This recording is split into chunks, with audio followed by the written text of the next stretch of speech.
মার্কিন president Donald ট্রাম্পের হুমকির জবাবে সরাসরি যুদ্ধের ঘোষণা দিয়েছেন ইরানের সর্বোচ্চ নেতা আয়াতুল্লাহ আলী খামেনি। মঙ্গলবার ১৭ জুন রাতে সামাজিক যোগাযোগ মাধ্যম এক্সে দেওয়া এক বার্তায় তিনি লেখেন, মর্যাদাবান হায়দারের নামে যুদ্ধ শুরু হলো।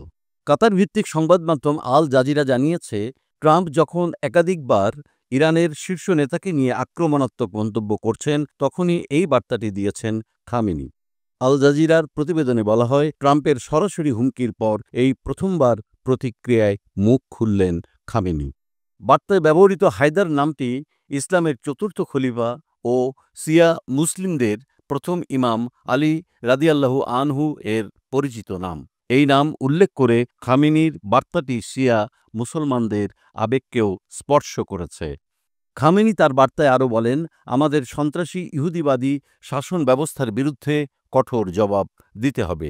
আমরা ইহুদিবাদীদের কোনো দয়া দেখাব না। এর আগে প্রেসিডেন্ট ট্রাম্প একাধিক পোস্টে খামেনিকে সরাসরি হুমকি দেন। এক পোস্টে তিনি লেখেন, আমরা ঠিক জানি তথাকথিত সর্বোচ্চ নেতা কোথায় লুকিয়ে আছেন। তিনি সহজ লক্ষ্যবস্তু, কিন্তু সেখানে নিরাপদ। আমরা তাকে বের করে আনব না, অন্তত এখনই নয়।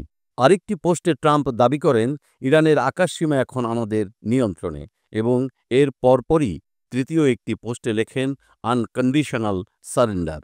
বিশ্লেষকরা বলছেন, এই পাল্টাপাল্টি বার্তার ফলে মধ্যপ্রাচ্যে উত্তেজনার মাত্রা এখন সর্বোচ্চ পর্যায়ে পৌঁছেছে। সরাসরি যুদ্ধের ঘোষণা এবং দুই দেশের শীর্ষ নেতার প্রকাশ্য সংঘাত বিশ্ব রাজনীতিতে এক নতুন সংকটের ইঙ্গিত দিচ্ছে।